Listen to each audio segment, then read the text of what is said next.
आगे के एपिसोड 38 में हमने देखा था मैस उस अनंत ब्रह्मांड से निकल चुका था। उसके बाद मैस और लेविस के बीच एक खतरनाक सा फाइट चल रहा था। अब आगे स्टोरी के स्टार्टिंग में हम देखते हैं मैस ने जो खतरनाक सा पंच लेविस के फेस पर मारा था, उस पंच के कारण लेविस पीछे घिसटते हुए जाता है। उसके बाद लेविस को भी गुस्सा आ रहा था। लेविस मैस से कहता है, तुम साले एक कचरे हो और मैं कभी एक्सेप्ट नहीं कर सकता तुम्हारे जैसे किसी चपुतिए जोकर को। अब उसके बाद हम देखते हैं लेविस के फेस पर कट बन के एक थर्ड लाइन एक्टिवेट हो चुका था। डॉट कहता है, ये तो एक थर्ड लाइन है।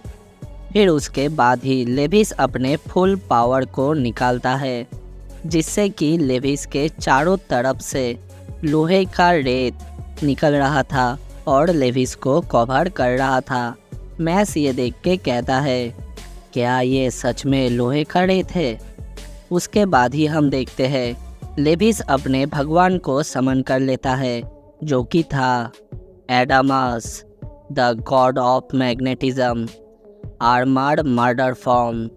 इस फॉर्म के कारण लेविस के पास एक बहुत ही खतरनाक सा मैग्नेट से बना हुआ आर्मर आ जाता है। अब उसके बाद मैस के फेस पर भी एक एस मार्क बन जाता है। फिर उसके बाद ही लेविस वक्त ना गवा के मैस के फेस पर एक जोरदार सा पंच मार देता है। लेकिन वो पंच खाने के बाद भी मैस भी लेविस को एक पंच मारने जाता है, लेकिन हम देखते हैं मैस का पंच लेविस को टच तक नहीं कर पाता और पास से ही निकल जाता है। ये देखने के बाद मैस भी चौंक जाता है। फिर लेविस मैस को समझाता है, मेरा ये जो आर्मर है वो अपने ओपोनेंट के मुताबिक अपने मैग्नेट पोल को चेंज कर लेता है। जब चाहे अपने पास खींच लेता है और जब चाहे अपने से दूर फेंक देता है, जिस कारण से मेरा अटैक तो कभी मिस नहीं होगा, मगर मेरे ओपोनेंट का एक भी अटैक मुझे नहीं लगेगा। अब उसके बाद लेविस मैस को एक से एक पंच मारे ही जा रहा था, मगर मैस लेविस को टच भी नहीं कर पा रहा था। लेविस हंसते हुए कहता है, अरे मूर्ख, तुम किसी समन मैजिक का सामना नहीं कर सकते, क्योंकि ये एकदम नेक्स्ट लेवल का मैजिक होता है और मेरा ये आर्मर किसी भी मैजिक से बहुत ही ज़्यादा है, जिससे कि तुम इसे तोड़ भी नहीं सकते। इसीलिए तुम मुझे कभी हरा नहीं पाओगे। तो फिर तब तक इसे सहन करते रहो जब तक कि तुम मर नहीं जाते। फिर उसके बाद ही लेविस का इतना पंच खाने के बाद भी मैस अभी भी खड़ा हुआ था। उसके बाद लेविस फिर से मैस को मारना शुरू करता है और कहता है, मुझे जीतना है, मुझे सिर्फ जीतना है और मुझे कोई फ़र्क नहीं पड़ता इससे मुझे क्या मिलेगा, मगर फिर भी मुझे सिर्फ जीतना है। फिर लेविस मैस को अपना बैक स्टोरी बताता है। उसके बाद हमें थोड़ा सा लेविस का बचपन दिखाया जाता है, जहाँ लेविस के पापा लेविस से कह रहे थे, तुम दोनों को जन्म से टॉप का पोजीशन मिला है, इसीलिए अपने आप को साबित करने के लिए और अपने पोजीशन को मेंटेन करने के लिए तुम दोनों को अपना बेस्ट दिखाना होगा। फिर हम छोटे से लेविस और उसके बड़े भाई को देखते हैं। वो लोग अपने में ही बात करते हैं, हमारे पिताजी एक पूरे देश को कंट्रोल करते हैं और वो हमेशा से ही सभी चीज़ों में हेड थे और हम उनके जुड़वा बेटे हैं, जिससे कि हम दोनों का जन्म से ही एक ही लक्ष्य है, इस टॉप के पोजीशन को हासिल करना। अब उसके लिए लेविस सारा दिन पढ़ाई करता था, अच्छे से मैजिक करने का ट्रेनिंग भी लेता था, मगर फिर भी लेविस कभी बेस्ट नहीं बन पाता, और वो भी सिर्फ अपने बड़े भाई के लिए, क्योंकि लेविस का बड़ा भाई हर एक चीज़ में लेविस से बेहतर था। इसी कारण से ही हमेशा सिर्फ लेविस को ही पनिशमेंट मिलता था और पनिशमेंट के चलते लेविस को बहुत ही मारा जाता था। अब मारने के कारण जो निशान बनता था, उस हर एक निशान के साथ साथ लेविस के दिल में अपने बड़े भाई के लिए नफरत बढ़ते रहता था। लेकिन फिर भी लेविस इस दर्द को नज़रअंदाज करने लगा। फिर उसके बाद एक दिन लेविस के बड़े भाई ने एक बहुत ही खतरनाक सा लेविस का पनिशमेंट अपने ऊपर ले लिया। फिर लेविस का भाई लेविस से आके कहता है, ये सब हुआ क्योंकि मैं कमज़ोर था। लेकिन लेविस, तुम तो ताकतवर हो, इसीलिए तुम कभी मेरे जैसा नहीं बनना। तुम्हें टॉप पर जाना पड़ेगा हम दोनों के लिए। अब उस खतरनाक से पनिशमेंट के कारण लेविस का बड़ा भाई बेड रेस्ट में चला गया था और फिर एक दिन वो मारा गया। ये सब सच जानने के बाद भी लेविस कुछ नहीं कर पाया, क्योंकि वो अपने पिताजी से बहुत ही ज़्यादा डरता था। लेविस कमज़ोर था और यही वो कारण था कि उसके बाद से ही लेविस सिर्फ और सिर्फ जीतना चाहता है, सिर्फ अपने बड़े भाई के लिए। फिर प्रेजेंट में सीन जाता है जहाँ लेविस मैक्स को मारते हुए कहता है, मैं कुछ भी कर सकता हूँ मगर मैं हार नहीं सकता।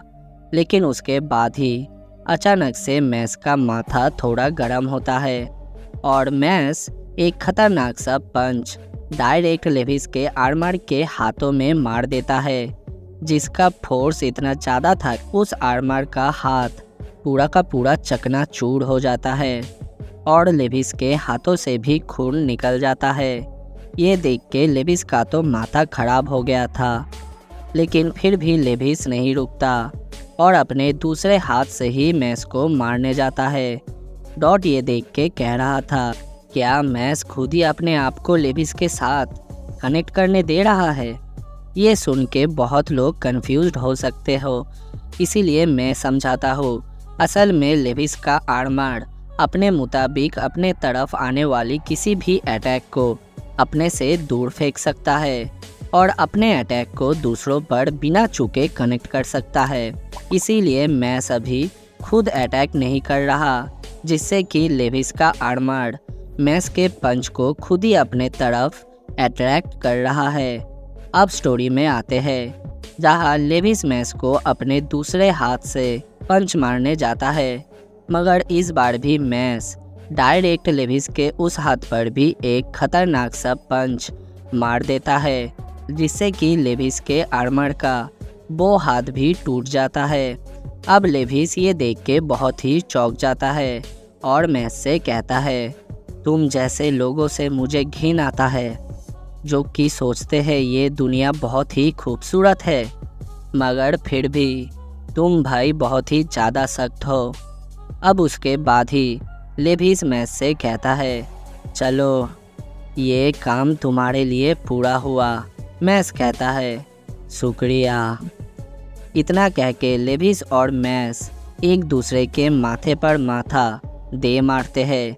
लेकिन फिर हम देखते हैं मैक्स के माथे में इतना ज़्यादा जोर था कि लेविस का पूरा आर्मर ही टूट के चकनाचूर हो जाता है और लेविस का माथा फूट के बहुत ही ज़्यादा खून निकलने लगता है। फिर लेविस गिरते हुए कहता है, मेरे बड़े भाई, मुझे माफ़ कर देना, मैं जीत नहीं पाया। तुम्हारे सच्चाई ने मुझे हरा दिया और मैं कमज़ोर हूँ, साथ ही साथ चीटर भी। तुम्हारा छोटा भाई सिर्फ एक गलती है, इसीलिए मेरे जीने का तो कोई मतलब नहीं बनता, क्योंकि मैं कभी भी टॉप पर नहीं जा सकता। अब लेविस ज़मीन में पड़ा हुआ था।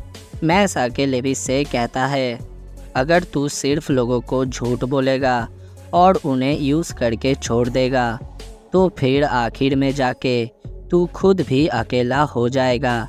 ये बात तो तुझे भी पता है, लेकिन फिर भी मैं तुझे रिस्पेक्ट करता हूँ कि तूने लास्ट तक हार नहीं माना और सिर्फ जीतना चाहा। ये सुन के लेविस अपने पिताजी के बातों को याद करता है, जहाँ उसके पिताजी ने उससे कहा था, तुम्हें इस दुनिया में टॉप पर जाना है, इसके लिए अपने कमजोरी को भूल जाओ और सभी को यूज़ करो, सिर्फ अपने ज़रूरत के लिए। ये सुन के लेविस रोते हुए कहता है, मुझे माफ़ कर दो पिताजी, मुझे माफ़ कर दो। मैं अगली बार से और भी अच्छा करके दिखाऊंगा, मगर आप मुझे माफ़ कर देना। उसके बाद ही लेविस का बड़ा भाई आके लेविस से कहता है, लेविस तुम ठीक तो हो ना?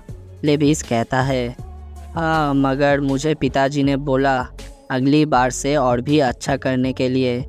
लेविस का भाई कहता है, लेविस शांत हो जाओ, इसमें तुम्हारी तो कोई गलती नहीं, तुमने तो हमेशा अपने से पूरा कोशिश किया। फिर प्रेजेंट में सीन आता है। लेविस अपने माथे को पकड़ के मैस से कहता है, चुप हो जाओ, तुम एक लूज़र हो। मैस ये सुन के थोड़ा सोच के कहता है, हाँ लूज़र तो हूँ, मगर पूरा तुम्हारे जैसा नहीं, मैंने ठीक कहा ना? लेविस कहता है, हाँ मैं जानता हूँ तुमने मुझे हरा दिया, मगर फिर भी अपने आप को इतना ज़्यादा मत समझो। मैस कहता है, मैं ऐसा करना भी नहीं चाहता। उसके बाद लेविस सीरियस होकर मैस से कहता है, अब इसके बाद तुम्हें डोमिना का सामना करना पड़ेगा और उसके सामने तुम्हारे जीतने का तो कोई चांस नहीं, क्योंकि डोमिना कोई इंसान नहीं, और मैंने जब उसे पहली बार देखा था उस टाइम तो वो एक डिवाइन मिशनरी से भी ज़्यादा ताकतवर था। डॉट ये सुन के चौंक जाता है और कहता है, क्या एक डिवाइन मिशनरी से भी ज़्यादा ताकतवर? फिर लेविस अपने बातों को कंटिन्यू करता है, कुछ ही समय पहले किसी बंदे ने एक डिवाइन मिशनरी को बहुत ही बुरे तरीके से मारा था और उस डिवाइन मिशनरी के बचने का कोई भी उम्मीद नहीं दिख रहा था।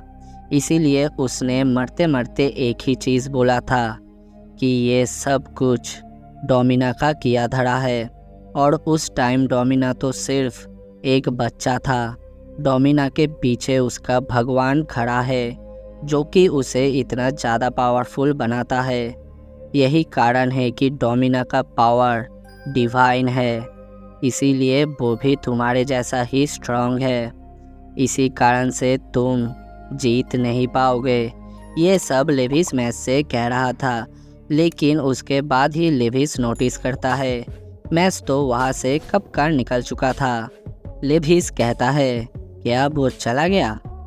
फिर वहाँ से सीन चेंज होके हमें इनोसेंट जीरो का अड्डा दिखाया जाता है, जहाँ इनोसेंट जीरो अभी तक रिकवर हो रहे थे और अपने मनी मन सोच रहे थे, डोमिना अब वर्ल्ड ऑफ बिगनिंग के बहुत ही करीब है और मेरे बाकी बच्चों में से डोमिना के पास भी बहुत सारे क्वालिटीज़ है जो कि उसे एक सबसे ताकतवर मैजिक यूज़र बनाता है। तो अब ये देखना बाकी है कि मैस जो कि मैजिक यूज़ नहीं कर सकता, वो डोमिना के सामने कितने देर तक टिक पाएगा। है। फिर हमें मैस को दिखाया जाता है जो कि अब डोमिना के सामने आ चुका था। अब उसके बाद मैस उस लंबे से ब्रिज के एक तरफ खड़ा हुआ था और डोमिना दूसरे तरफ। मैस आके डोमिना से कहता है, तो फिर मैंने सबसे बुरे बंदे को ढूंढ ही लिया। डोमिना मैस से कहता है, मैं तो तुम्हारा ही इंतज़ार कर रहा था। अभी तक तुमने जो जो फेस किया वो तो कुछ भी नहीं था। अभी मैं तुम्हें हराऊंगा। अब सारे ऑडियंस लोगों को देखते हैं जिनका नज़र इसके ऊपर ही था। फिन सोच रहा था, मैस ये एक बहुत ही लंबा जर्नी था, लेकिन मुझे पता है मैस कि तुम जीत सकते हो। फिर मैस को देखते हैं जो कि अपने फुल स्पीड से डोमिना के तरफ बढ़ रहा था, लेकिन तभी अचानक से वो पूरा का पूरा ब्रिज ही टूट जाता है, जिससे कि मैस अब नीचे गिर रहा था। असल में ये डोमिना का ही एक चाल था। डोमिना मैस को कहता है, बाय बाय मेरे गरीब मैजिकलेस भाई। फिर ये देख के कहता है, ओ नो, ये क्या हो गया? मगर उसके बाद ही अचानक से फिन कुछ तो नोटिस करता है। फिर हम देखते हैं मैस ने अपने पैरों को ज़मीन में घुसा लिया था। डोमिना ये सब देख रहा था।